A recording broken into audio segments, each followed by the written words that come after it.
Okay, I'm going to get started by welcoming all of you guys. Welcome to Wat Tung. Nice to see everyone here. Welcome to everyone who's joining online as well.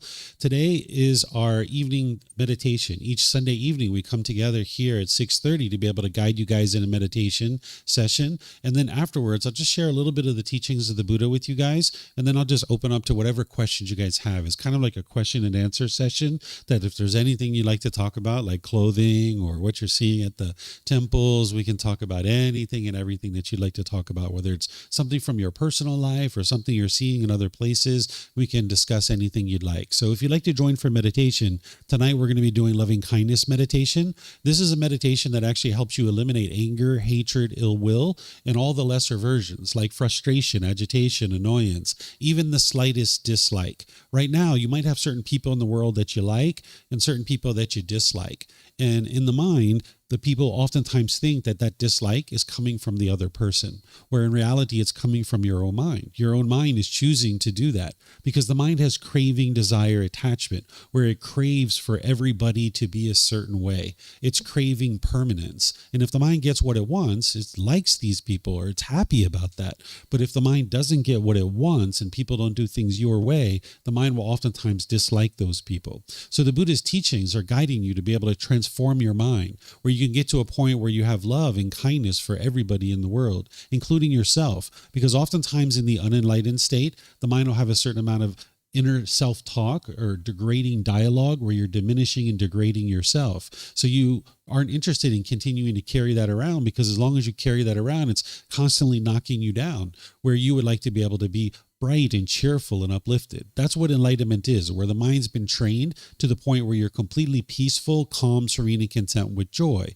This is a mental state that you can attain in this life, and you'll be experiencing that for the rest of your life.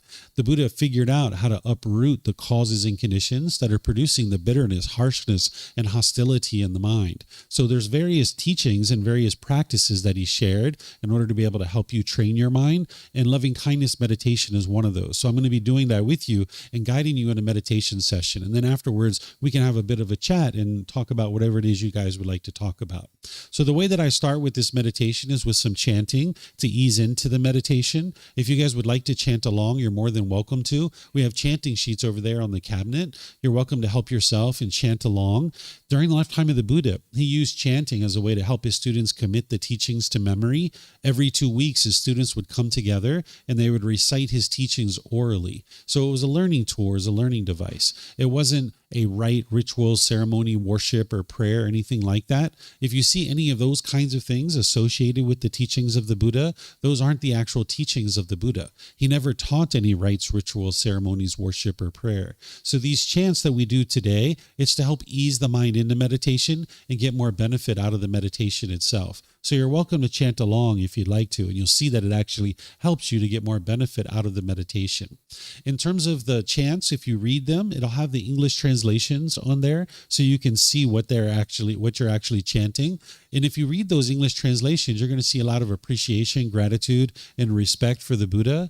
And because of that, I don't think the Buddha even created these chants himself. They were probably created by his students, either during his life or after his death, because the Buddha wouldn't walk around and say, here, chant these chants to me out of respect for me. This would be ego or arrogance if somebody chose to do this. So I don't think that the Buddha actually created these chants himself. They were probably created by his students, either during his life or after his death. Because if you learn from a teacher how to move from anger, sadness, frustration, and all these other discontent feelings to the peaceful, joyful mental state that is enlightenment, and this teacher didn't want anything from you or expect anything from you, you'd probably have a lot of appreciation, gratitude, and respect for that person too. So you're welcome to chant along, and it'll help ease your mind into the meditation and get more benefit out of the meditation itself. After the chanting, I'm going to guide you in a breathing mindfulness meditation. This is going to kind of help prepare your mind for the loving kindness meditation, where you're going to hear me instructing you and guiding you in meditation. And then there's going to be a period of time of quietness where we're all just meditating together. I'm sure you're going to hear occasional sounds. Here at the temple, you might actually hear a car go by, dogs barking, birds chirping. Someone here might cough or sneeze or something like this. This is all normal. If you're in meditation with a craving for permanent silence and your mind hears a sound, you will cause your mind to be annoyed or frustrated. It's your mind itself that's causing these feelings, that the mind is craving permanence while you live in an impermanent world. You're not going to be able to experience permanent quietness during meditation. So if you hear different sounds in the environment, you can rest at ease and know that that's completely normal. The sounds are going to arise, they're going to change, and they're going to fade away. Whereas if you were in meditation with a craving for permanent silence, when you hear a sound in meditation, you'll cause your mind to be annoyed or frustrated. After the period of time of quietness, which will be just short, just maybe like 3 minutes, then you're going to hear me come in with the guidance for loving kindness. Loving kindness meditation, you'll be hearing me say these affirmations like, may I be peaceful. May I be safe.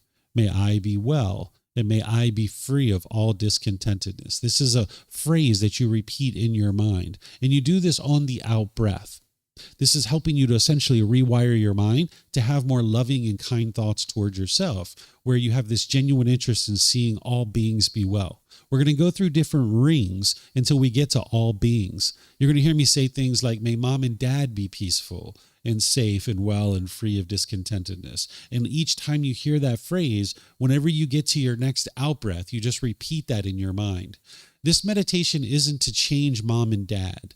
This meditation isn't to invoke some special power to come and try to make mom and dad peaceful and safe for you.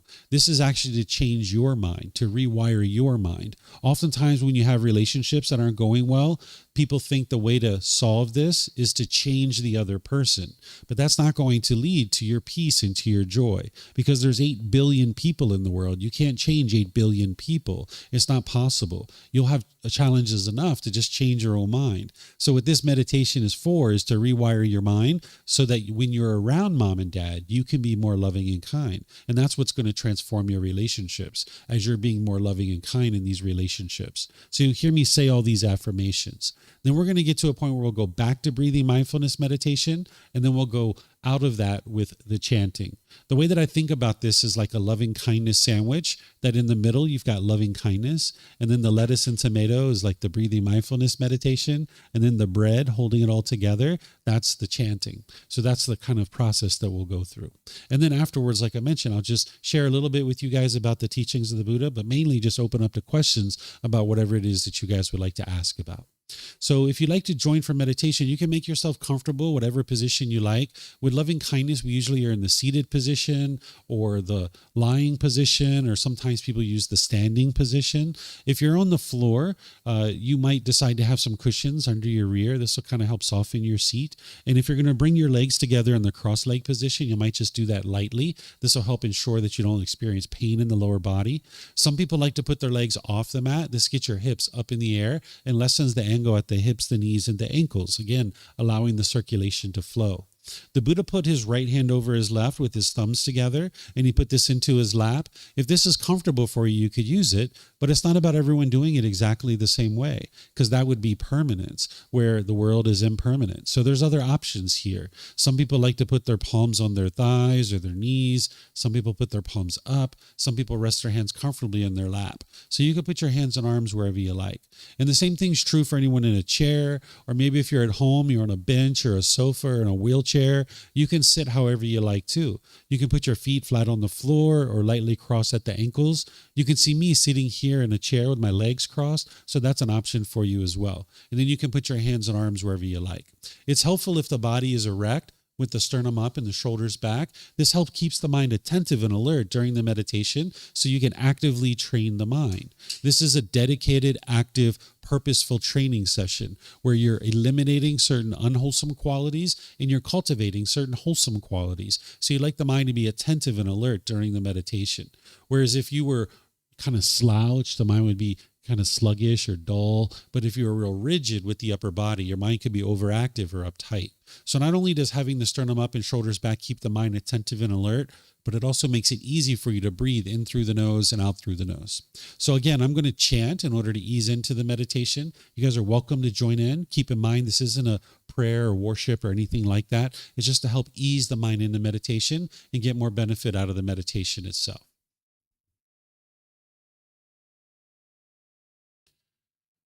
Arahang สัมมาสัมพุทโธมหาเกวาพุทธังมหาเกวันหังอภิวาเตมิสวากขาโตมหาเกวัตตาธัมโมธัมมังนามัสสามิสุปฏิปันโนมหาเกวัตโตสาวกสังโฆสังฆังนามามินะโมตัสสะภะคะวะโตอะระหะโตสัมมาสัมพุทธัสสะ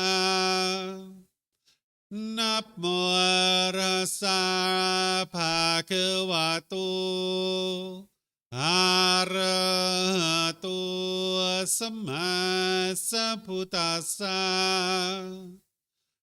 นะโมตัสสะภะคะวะโตอะระหะโตสัมมาสัมพุทธัสสะอิติปิโสมหาเกวาอะระหังสัมมาสัมพุทโธวิชาจารนังสัมโมโนสขาโตโรกาวิตุอนุเตโรปุริสาดามาสติสัตตาตาวามนุสรังพุทโธภะคะวะติ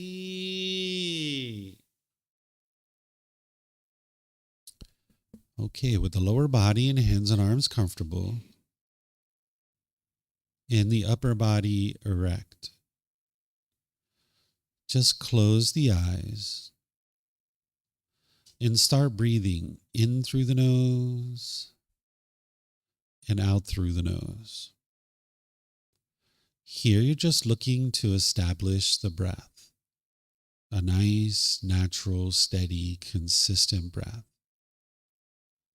Not forced or controlled, just a gradual inhale through the nose, experiencing the full breath. And then whenever you're ready, exhale out through the nose. Breathing in and out.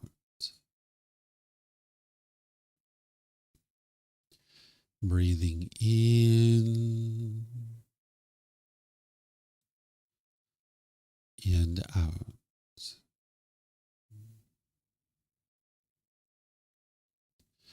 Your breath may not match up with the guidance that I'm providing, and that's okay.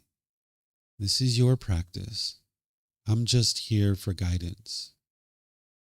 You can use this voice as a reminder that whenever you get to the next inhale, breathing gradually through the nose, developing a nice, natural, steady, consistent breath.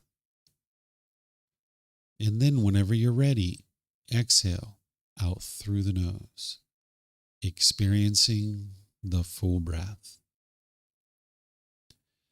Breathing in and out.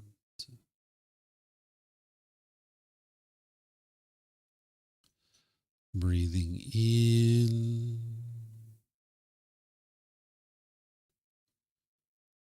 and out.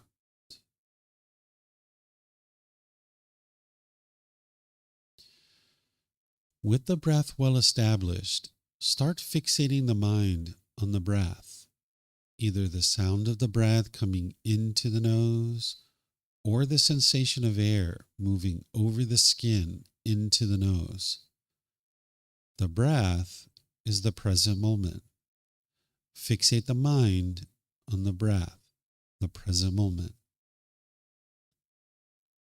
Breathing in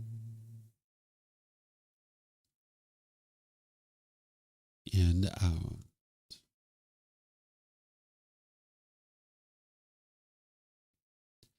Breathing in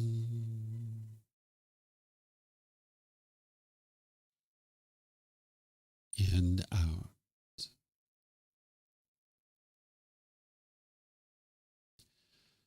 With the mind fixated on the breath, whenever you notice that it moves off the breath, cut that off, let it go, and come back to the breath, the present moment. No need to observe the thought, label it, judge it, analyze it, or even try to figure out where it's coming from. Whenever you notice that the mind is moved off the breath, cut that off, let it go, and come back to the breath, the present moment. Breathing in and out. Breathing in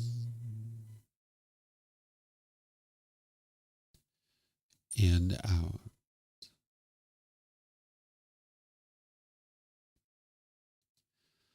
I'm going to be quiet now and let you do this work of focusing on the breath, cutting off and letting go anytime the mind moves off the breath.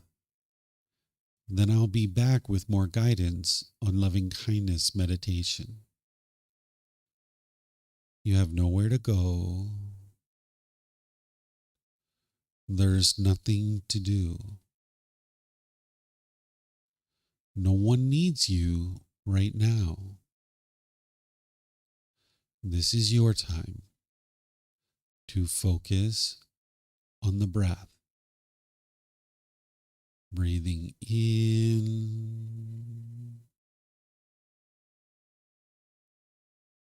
and out.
Continuing to breathe in through the nose and out through the nose.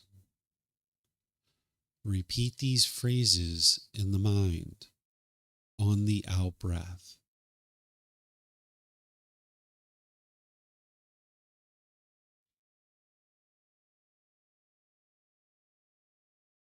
May I be peaceful.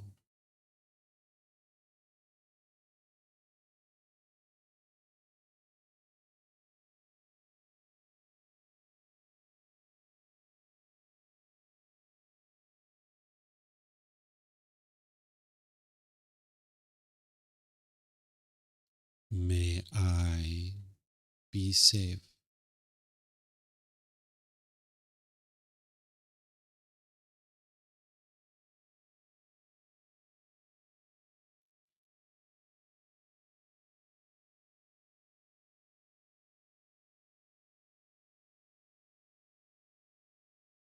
May I be well.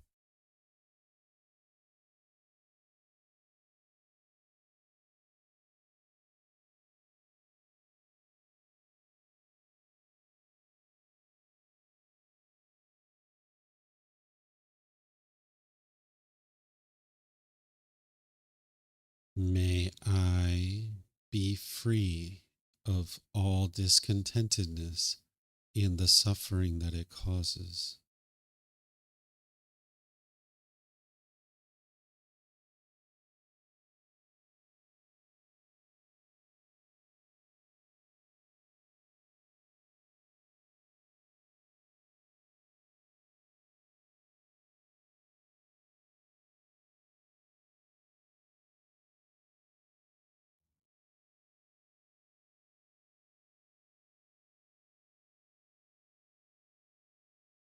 May mom and dad be peaceful.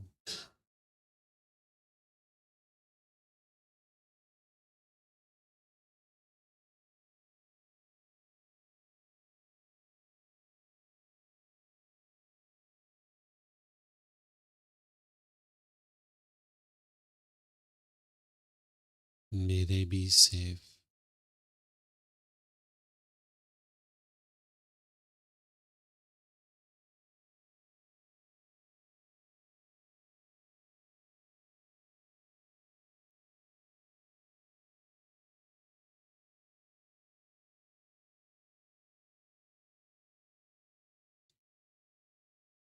May they be well.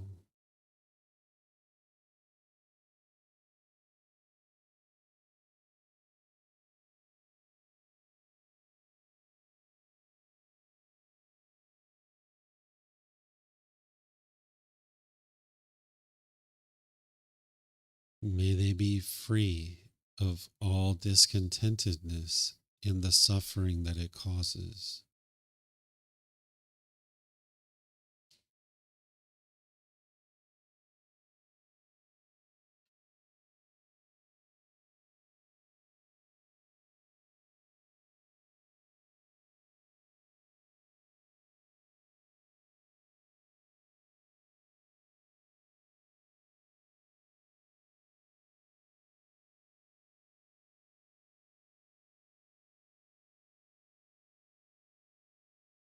May my family, friends, co-workers, and neighbors all be peaceful.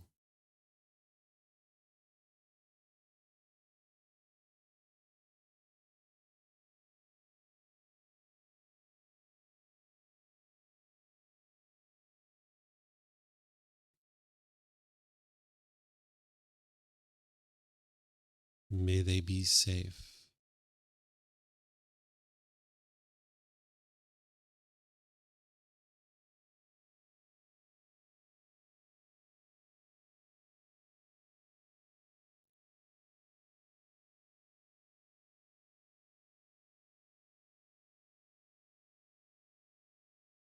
May they be well.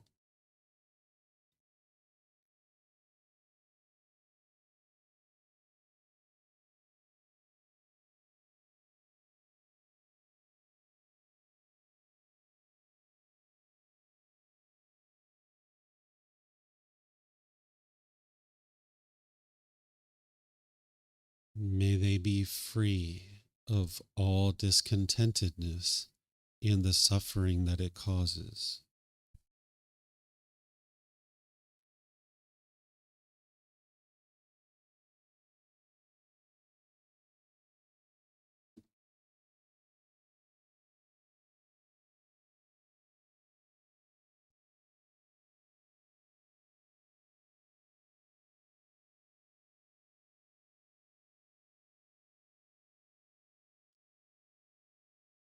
May all those who have caused me harm be peaceful.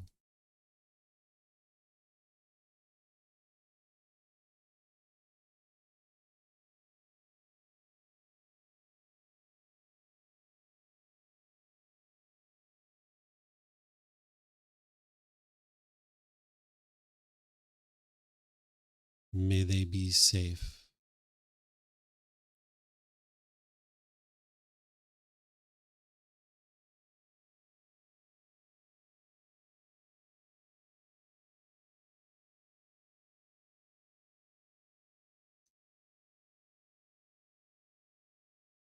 May they be well.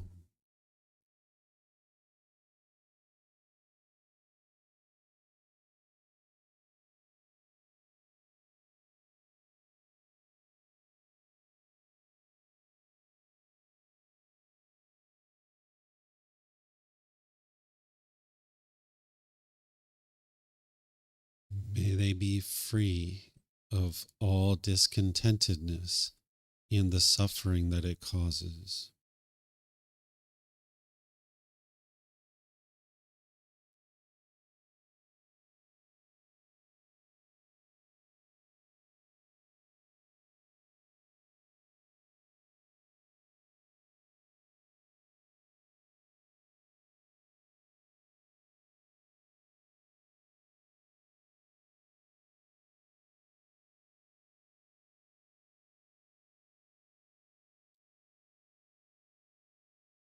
May all those who I have harmed be peaceful.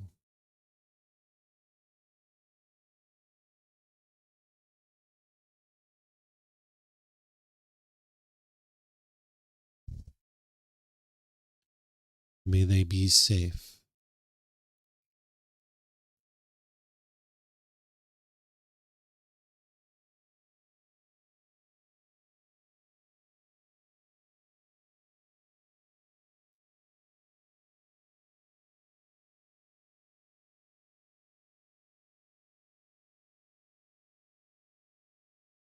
May they be well.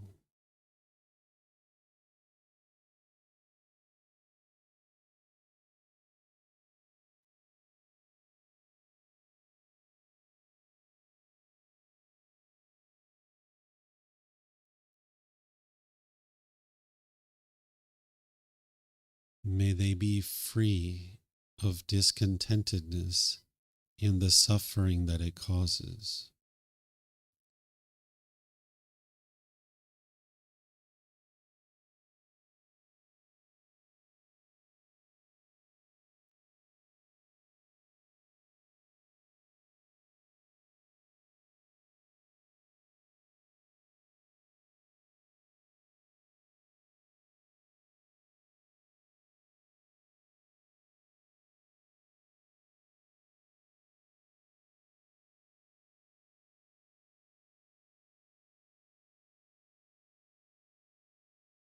May all beings, wherever they reside, be peaceful.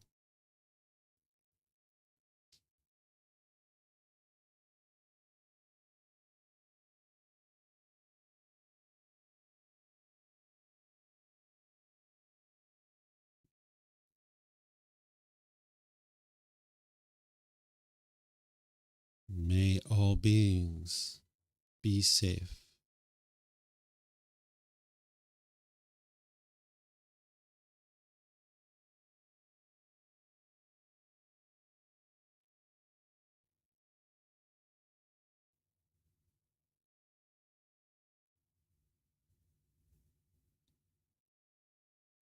May all beings be well.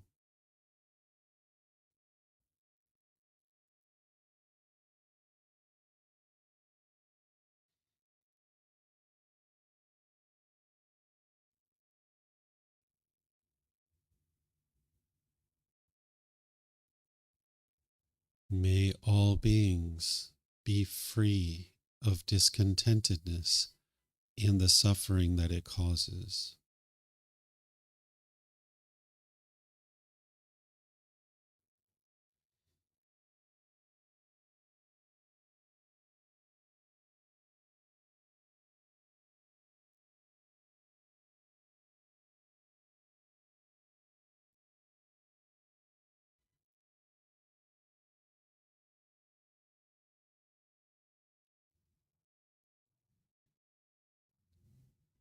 Now return back to breathing mindfulness meditation, focusing on the breath, cutting off and letting go anytime the mind moves off the breath. Breathing in and out.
Arahang Samma Sambuddho Mahakeva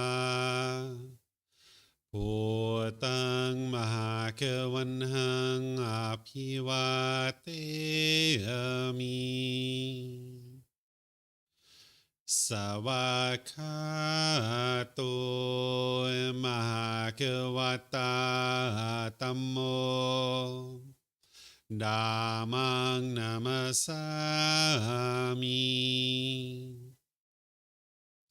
Supatipano Mahakavato Savakasangho Sanghang Namami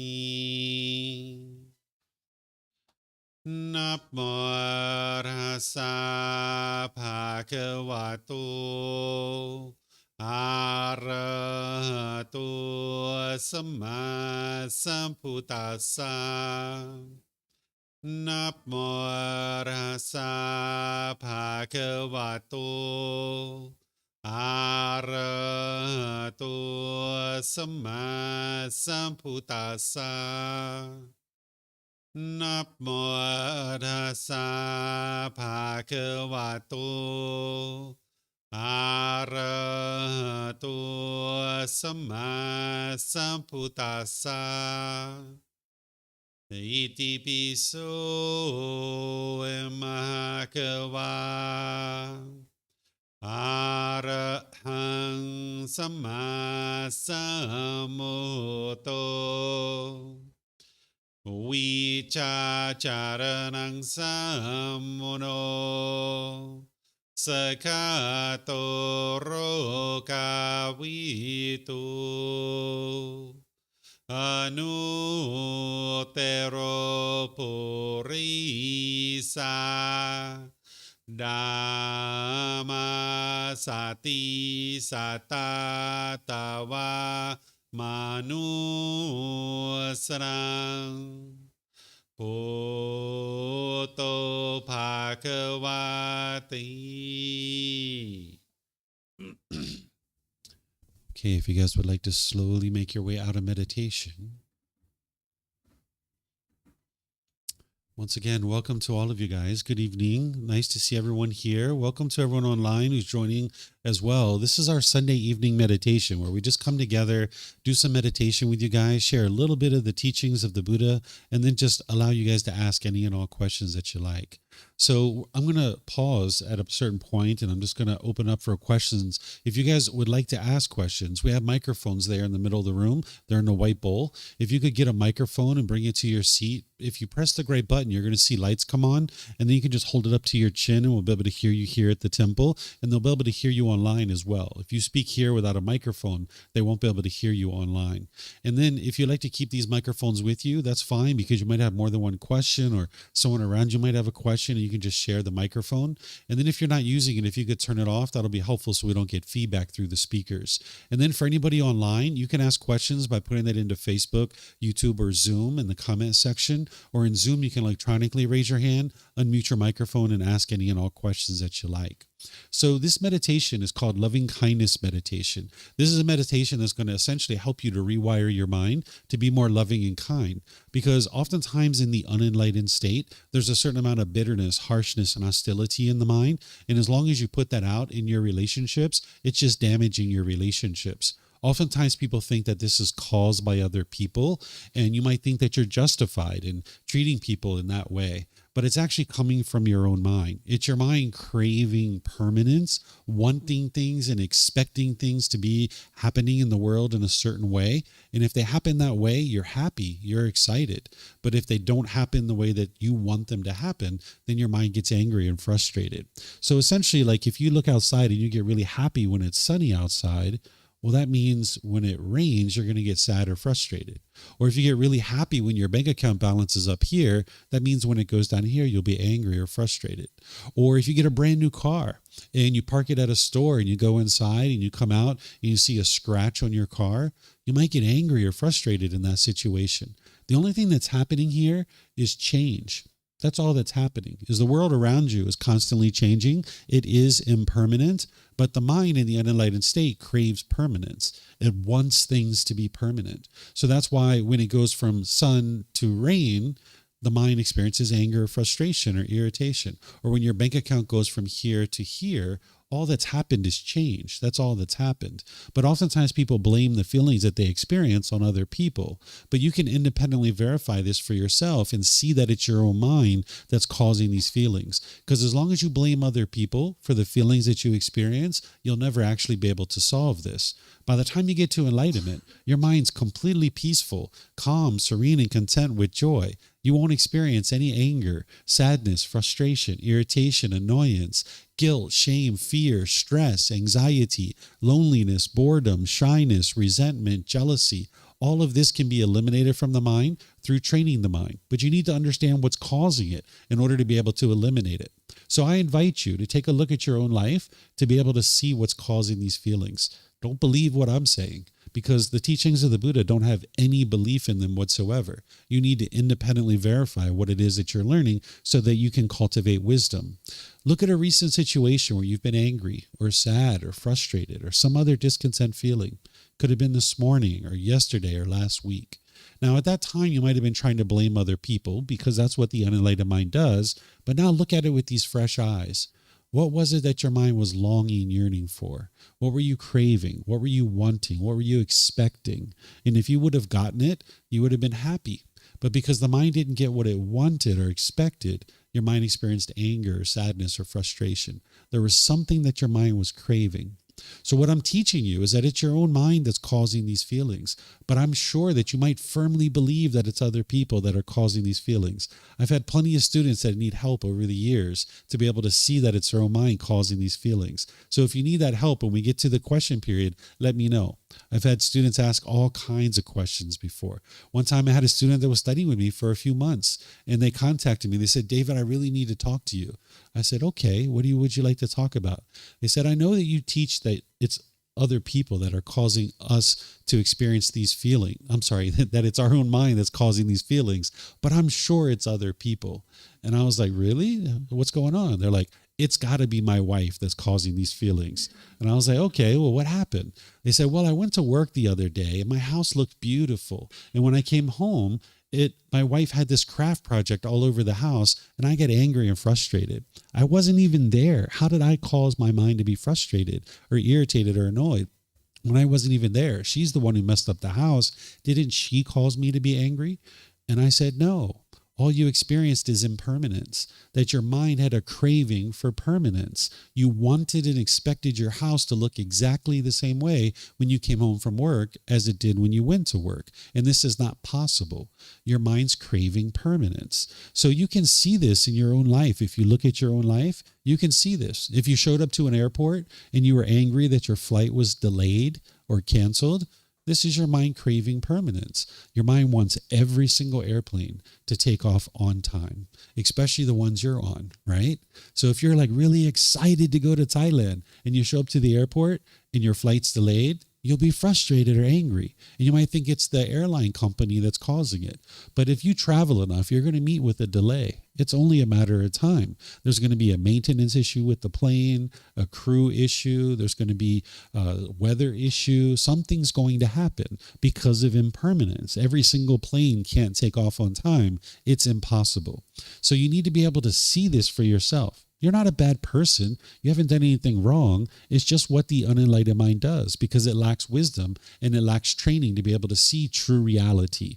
That's what the Buddhist teachings are doing for you, is helping you to be able to see true reality of what's actually truly occurring within your own mind so that then you can fix it. He gives you the training of how to actually fix this.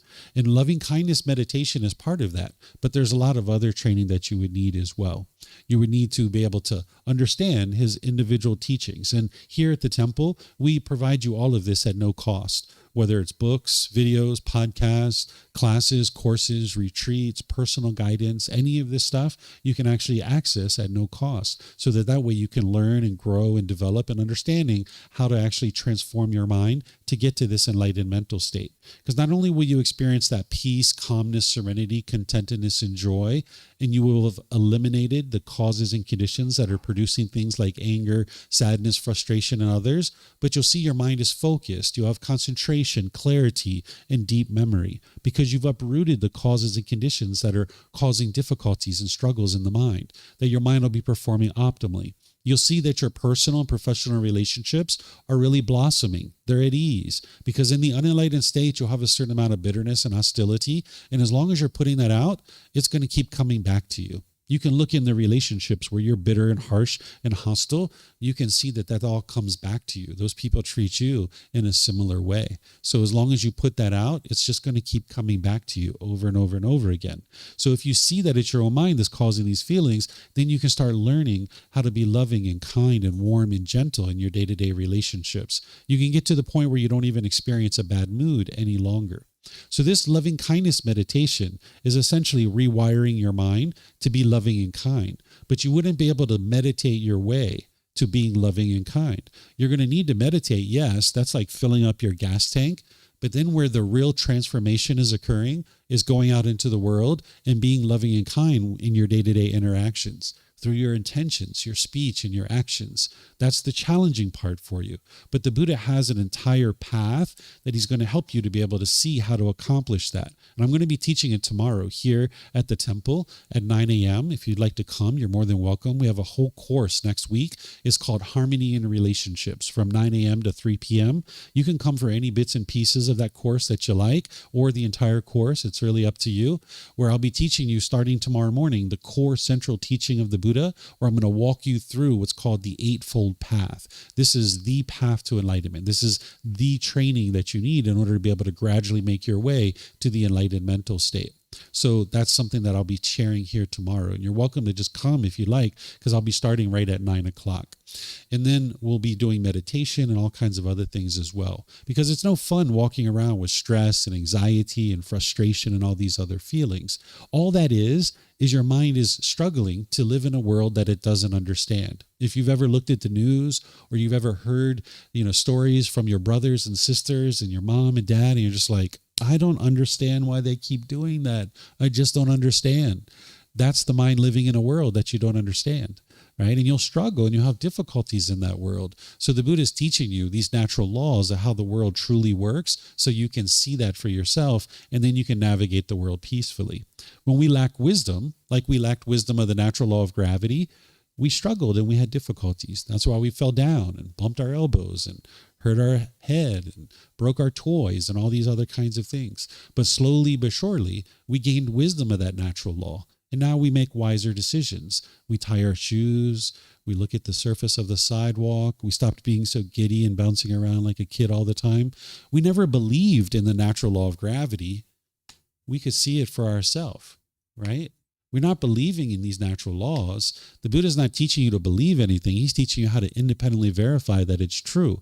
And when you cultivated wisdom about the natural law of gravity, now you don't struggle with it anymore. That's why you can climb ladders, you can get on bicycles, you can get on airplanes and fly all over the world. But there's other natural laws that are affecting you, whether you're aware of it or not. And that's what the Buddha's helping you to be able to see, is what are these natural laws, so that now you can cultivate wisdom about them, and now you can navigate the world peacefully, just like you do with the natural law of gravity.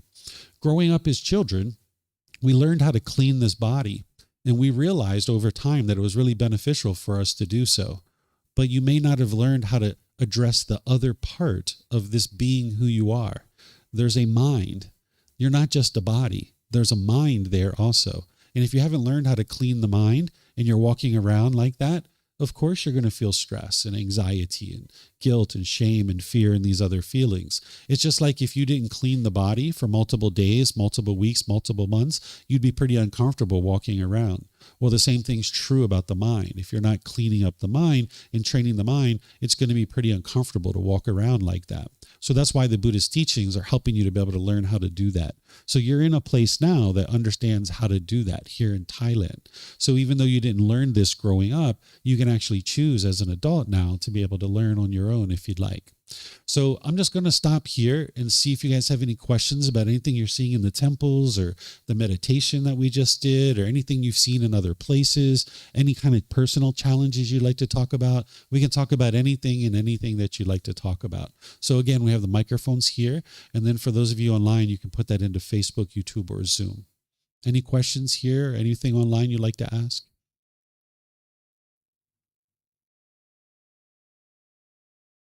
No questions? Yeah, you have a question, Kristen? Yeah, go ahead.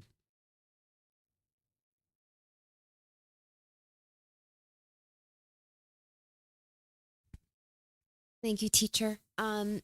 So I've been working on personal existence view and eliminating self, right? The idea of me being here as like the I. And Mhm. so when we're doing loving kindness meditation, we say we use I, and that Mhm. kind of like stood out more today than usual. Mhm. So I just kind of wanted to get your thoughts on that. Yeah, what some people like to do while they're working on realizing non-self, this is a teaching you guys haven't learned yet, but when people are working on this, they sometimes like to say, may this being be peaceful, or may Kristen be peaceful, kind of speak in the third person, and that takes that I out of it. So you could do it that way if you like. That'll help you. You're welcome. Yeah. Microphone check. You gonna beatbox for us, Ted? What are No, you I gonna won't. do? I still have trouble grasping the loving kindness, and I feel like I start to understand it, but then I immediately fall back to like I'm sending, may my parents Mhm. be well. You know what I mean? It just Mhm. like defaults to that all Yeah. the time. I don't know how to combat that. Yeah. It's not a problem that you're thinking that way, but you would just like to make sure that you know that this is for your mind. It's not to change mom and dad.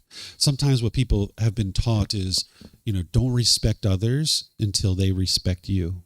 Right? If you've been taught this will never work. Right? If every single one of us were practicing that, who would be respecting anybody? Right? Because I'd be like, well, I'm not going to respect you until you respect me. And you'd be like, well, I'm not going to respect you until you respect me. So if we did that with our loving kindness, where it's like, well, I'm not going to love you and be kind to you until you're loving and kind with me. Well, I'm not going to be loving and kind with you until you're loving and kind with me. So now everybody's in a log jam, right? So we're not sending loving kindness to mom and dad and trying to change them. Instead, you're looking to get to unconditional love, where you understand that you're going to disagree with their choices and decisions sometimes, and that's okay. That you can love the person, meaning you have a genuine interest in seeing this being be well, while disagreeing with the choices and decisions that they make. Because there's only one person in the world that you're going to agree with 100% of the time. You guys know who that person is? Yourself, right? You're the only person that makes decisions the same way as yourself all the time. So it's only a matter of time before you encounter someone who's make decisions differently.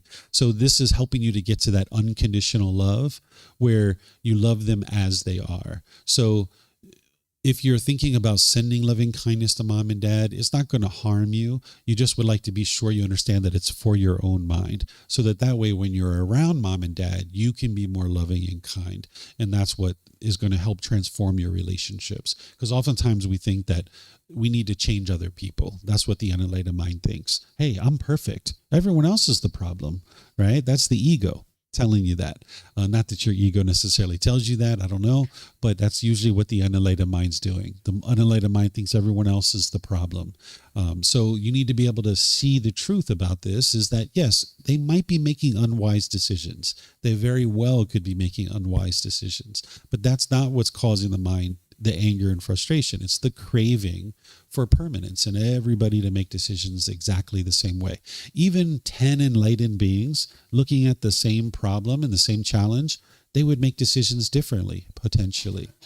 So this path isn't about having cookie cutter people all over the world who's doing things exactly the same way, because everybody has different personality and different way of thinking. But out of all the people who are enlightened, they wouldn't be experiencing any discontent feelings, but they would be potentially making decisions differently in certain situations, and that's normal. So you'll experience this. So just understand that mom and dad are who they are, and you're going to disagree with them sometimes. You're not sending them loving kindness to try to change them. You're just loving them as they are, understanding that you're going to sometimes disagree with their decisions, and that's okay. That's just impermanence. Mm-hmm. Speaking of ego, Mm-hmm. and the massive amount I have, not only do I say to myself, this person should do this, but I'll one up that and even say like, it should just be known. It should be like a common courtesy that this person behaved the way I think they should. Mm-hmm. You know, so it's like ego on steroids, and although the second part, like, you know, common courtesy part, is toning down now. Mm-hmm. I am very aware of it, and it's kind of mind blowing. It almost looks like a mountain that I have to climb. Yeah, the ego is very big and very strong, particularly early in practice. You know, I think you only been learning about a year and a half or so. I don't know. I don't keep track, but you know, early on in practice, it's really strong, and that's why you're practicing all those factors of the Eightfold Path to be able to knock it down. And then there's those proactive things that you've learned in chapter 9 or chapter 16 of the book. By the way, this is where I suggest everybody start with is this first book. You can get it from our website for free. You can download it. You can take it and go print it yourself if you like. You can get printed versions here by just reimbursing us for the printing cost, or you can order it on Amazon. And in chapter 16, it talks about the ego and proactive steps that you can take to eliminate it. But right now, you're probably still trying to get your arms around the Eightfold Path. That's something that you've been working on. So, you know, it's understandable that this ego is so strong, right? And you're going to need to gradually chip away at it. And even as you're actively working on it, it can take years to get rid of it. So what you're doing is you're bringing your practice up to that Eightfold Path, and then you're living your life that way for an extended period of time. And be patient with yourself, not expecting yourself to be perfect today. That's not what this path is about. It's about gradually making decisions over a long-term consistent period of time to become a better and better individual. And the Buddha is giving you guidance of how to do that. More questions? Yeah, just one more question. Can you send out loving kindness to people that have passed away? Is that something that... You're not sending out loving kindness to them, but if you have in your mind love, anger, hatred, ill will, even if they're dead, that's going to hinder you from being able to get to enlightenment because your mind's still holding on to this grudge or this resentment. So you need to free your mind of that. Sometimes people hold on to grudges because they think they're getting back at the other person. It's kind of like holding on to a hot coal and trying to burn someone else, and you're the only one getting burned. So you're not sending it to people who are dead. Instead, you're freeing your mind of having to carry around that anger, because it's not going to just come out in relationship to that person. It's going to come out in other situations too. And you would like to free your mind of that. So if you have anger towards them, definitely you would like to put them in your loving kindness meditation. But you can also put people in your loving kindness meditation that you currently have loving kindness for, because that'll help bubble it up. So while I just did 6 rings with you guys, and I used like general phrases that are applying to all of us, you would actually like to customize this. If you have people in your life that you do have loving kindness for, you can put them as the beginning of your meditation. So you start with I, and then you put like a ring or two of people that you currently have loving kindness for. This will help kind of bubble it up. And even if they're dead, you can put them in there. Then you put a ring or two of people you're more neutral about. You don't exactly hate them, but you don't really love them either. Maybe it's like coworkers or neighbors or something like this. And now that kind of bubbles over into that group. And then you'd like to do a ring or two of people that you do have anger and hatred for. So if you have someone in your life named Bob or Susie or Rebecca that are either in your life or even maybe like an ex-boyfriend, ex-girlfriend, ex-boss, ex-coworker, you're never going to even see them again, your mind's still holding on to that anger, you can put them in your loving kindness meditation where you say, may Bob be peaceful. Right? And then you go through all the other phrases, and this will help train your mind to let go. You can do individuals, and you can also do groups of people too. If you have hatred towards all politicians or all police officers, you can do an actual group of people as well. May all politicians be peaceful. Right? And you're not sending it to them. You're training your mind to be more loving and kind so that you don't have hateful thoughts towards others. Understanding that, hey, those politicians, you might disagree with their choices and decisions, but you can still love them as a person, meaning you have a genuine interest in seeing them be well, because it doesn't do you any good to carry around the anger and hatred. So yeah, you can put people that have died in either as someone that you have love for or someone that you don't. And if you don't have love for them, you definitely need to put them in your meditation. Mm-hmm. Yep.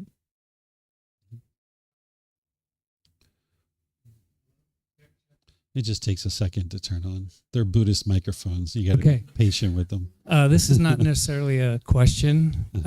When you hit the politics Well, button. hold on a second. Let me just stop you. It's important to ask questions, because if you have any political statements or things like that, or if you're trying to teach somebody else what they should do, be sure you have a question, and then that'll help. I'll lead you. up to the question. Okay. But I was just thinking that right now, coming from America, there's a lot of divide and hatred going on. Mm-hmm. So what I was going to ask is, you were talking about enlightenment or in yourself. You've been practicing for many years yourself. Mm-hmm. Yes. Yeah. So if you wake up in the morning and you're feeling that love, the birds, the sun comes up, and everything's peachy keen, and then you go outside and somebody's rude, and so how would you handle that situation? For me, I would just walk away. Wouldn't even take it in. No, because they're not being rude to me, because there's no me here. This is what Kristen was just asking me about personal existence view. In the unenlightened state, you'll think that there's a me here, that you'll cling to this body, which is your self-image, and you'll cling to your self-identity of who you think you are. And now you'll say they're being rude to me, and now you want to fight. It's like two wild animals fighting to death. Who do you think you are talking to me that way? That's the ego, right? But when you don't have ego and you've eliminated this, because the personal existence view is part of this ego, part of the conceit. Well, this person's being rude. That's their choice. I'm not interested in participating in that. I don't have those kind of relationships with people. I'm just going to walk away, right? Done. Yeah. Yeah, but you need to train your mind how to do that, because it's one thing to sit here and intellectually talk about it. It's a whole other thing for you to do that, right? So sometimes the other thing someone will do when they hear a statement from somebody that's being disrespectful is you'll think you have to teach that person how to behave. This is the mind's craving for everybody to do things a certain way. And this is also the mind's ego thinking I have to teach that person how to do things better. And you'd like to get rid of that, where you just understand, hey, that person's making choices. It's really unfortunate that they treat people that way, and they're experiencing the results of their decisions. And I'm not interested in indulging in that kind of conversation. And you don't look down on the person. You're not degrading them or judging them. You just choose to do what the Buddha calls protecting your own contentedness, right? You need to protect your own contentedness, protect your joy. And the way that you do that is you just walk away. By the time you get to enlightenment, it doesn't matter what somebody says, you won't be affected by that. But in the process of getting there, you're going to need to do things like walk away. And even still, when you're enlightened and people are rude and disrespectful or treating you and treating this being in ways that are unwise, you might still choose to walk away, even though your mind is unaffected by it. But yelling at that person, arguing with that person, indulging in that, anything like that, it's not going to solve it. And then allowing it to affect your mind, that doesn't accomplish anything either. So that's where you're training your mind so that you can control it and it's not affected by that kind of stuff. Because you're going to meet people who are polite, kind, friendly, and respectful, but you're going to meet people who are impolite, unkind, unfriendly, and disrespectful too. That's impermanence. Because even you yourself, probably at this point, you're not polite, kind, friendly, respectful in every situation yet, right? Agree? Agree, right? So yeah, this is the interesting thing about the unenlightened mind is it'll expect other people to be polite, kind, friendly, respectful in all situations. But when you look in the mirror, you can see you aren't able to do that yet yourself, right? It's really interesting how that ego works like that. So just let all that go and just realize you're a work in progress. So are those people. Just have compassion for them. Compassion is the concern for their misfortune, right? But you need to train your mind to be able to do this, again, because it's one thing to talk about it here, another thing for you to actually do it. And that's why you need to know the whole path. I'll show you guys this, this image so you guys can see it. This is what I'm going to be teaching tomorrow is here, this Eightfold Path. This is the core central teaching of the Buddha, where you learn 8 individual steps and 8 individual factors of how to actually train your mind to be able to get to this enlightened mental state. It's organized into these 3 sections, but I'm going to be walking you guys through this step by step using the words of the Buddha. And then I'm going to show you how to independently verify it so you can see that it actually works. Mm-hmm. Yes, ma'am. Hello. Hello. I haven't seen you for a while. How you been? I'm back. Yeah, you're back. Yeah. Yes. Yeah. So I have a question about a situation that I'm often into in my work, Mm-hmm. On online meetings, where the other co-workers, I mean, one of them is often pretty harsh and not very polite, like to anybody or to everybody in the call, and I cannot leave the call to kind of calm down, because this is like I feel discontent when this is happening. I cannot leave the call. I cannot like focus on something else to calm down, and I have to stay grounded and to be able to talk, like Mm-hmm. to like I have things to say during these meetings, and this is happening often. I've been talking to this person in private to try to calm down a little bit, like trying to find some solution, but I haven't been able to, and I cannot ask this person to calm down during the meeting, Mm-hmm. to be able to have like a calmer discussion, Mm-hmm. because he's the CEO. I mean, he's the person that has the most, the highest, I will say, position. So I need to, I cannot like have this kind of behavior in front of the other coworkers. Otherwise, we will show some kind of imbalance between the co-founders. Mm-hmm. So my question is like, how do you have any advice that I could apply during those moments? If I remember correctly, you own your own company, right? So I think I know who your CEO is, right? Yeah, I've never met them, but I know who you.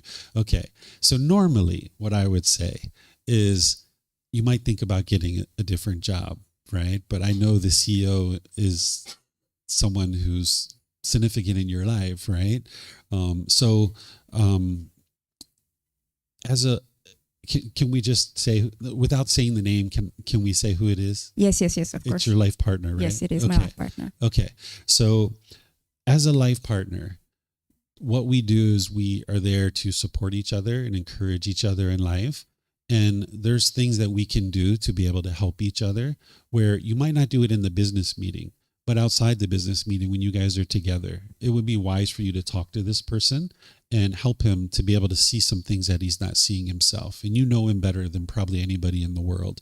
You're going to need to make sure it's the proper time, that his mind's prepared to talk and he's open and interested in talking, and helping him see how his moral conduct and the way that he's interacting is affecting the success of his company and his relationships and the people around him. And you need to be very skillful when you do this. So I know you've already learned this with me. So when you're practicing this, you're going to need right view, right intention, right speech, right action, and these kinds of things to be able to talk with him and be able to help him see. You'd like to do it at a time where his mind's, having a good mood and all those kinds of things, and help him to see the cause and effect relationship between his current conduct and what he's experiencing and the difficulties because of that, and then show him what could be if he functioned in a different way, and how he could experience improved results if he functioned in that way. And then he can see this cause and effect and how his decisions are producing these unwholesome results for him. Mm-hmm. Mm-hmm. Okay. Mm-hmm. We'll try that. Yeah, the Buddha talks about doing this. He says that if there's someone who's in your life that you think will heed your advice, it would be wise to try to settle and establish them in the Four Noble Truths. You've learned the Four Noble Truths. That's the very first teaching where you can have a breakthrough to being able to see that it's your own mind that's causing these feelings. This is something I'm going to be teaching tomorrow morning. So one of the things you might do, since you probably can't teach that teaching, is you can even skillfully send him a link to one of the videos where I've taught it and say, hey, honey, when you have a moment, I'm just curious, would you be able to watch this video? I've ran across this and I'm just curious of your thoughts on it. I'd like to have a conversation with you about it. So now he's actually watching it with a purpose, because he knows that he's going to have a conversation with you you about it later. And this will kind of help him to maybe pay more attention to what's being shared so you guys can talk about it. Because if he understands that Four Noble Truths, he'll start to understand that it's his own mind that's causing these feelings. Because usually when people are lashing out and being harsh and hostile and bitter, they're thinking that it's the other person that's causing this difficulty in their life. And now they're trying to be harsh and hostile and bitter in order to try to convince that person to do things their way. That's the unskillfulness that the mind has. So if you help him to break through to these Four Noble Truths, then he'll be in a better place for you to actually have this type of conversation with him. Okay, thank you. Yeah, you're welcome. Any other questions you guys have? Anything you'd like to discuss? No questions? Okay, let me see if we have anything here online. Oh, it looks like, oh no, that's not a hand. I thought that was a hand. Okay. All right. I don't see any questions anywhere. So what I'm going to do then is just end by thanking all of you guys for joining. Thank you for your interest to learn and understand the teachings of the Buddha. Today, we just kind of touched the surface, just a very, very little. If you guys would like to understand more about this path and how you can get free of these discontent feelings, you're welcome to attend any of the classes and courses and retreats. In fact, tonight at 9 o'clock, I'm going to be teaching a class called Why Study Gautama Buddha's Teachings. This is chapter 2 of this book, where I'm going to actually walk students through helping you to understand this chapter. That's what this program on Sundays and Wednesdays does, 9 a.m. and 9 p.m. on Sundays and Wednesdays. I walk students through this first book over a 7-month period. And we just recently restarted it. So you're welcome to attend today at 9, where I'll go into a lot of detail into chapter 2. And then there's other classes, courses, and retreats you can attend as well. You can look at our bulletin board. You can look at our website. You can come talk with me, and I'll help you get plugged into the resources that you need. So whatever you choose to do today, have a very lovely and wonderful rest of your day. We'll see you next time. Sawadee Kap. Sawadee Kap.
Thank you again for watching. Enjoy your meditation. Look forward to seeing you online and answering any questions that you might have. Thank you so much.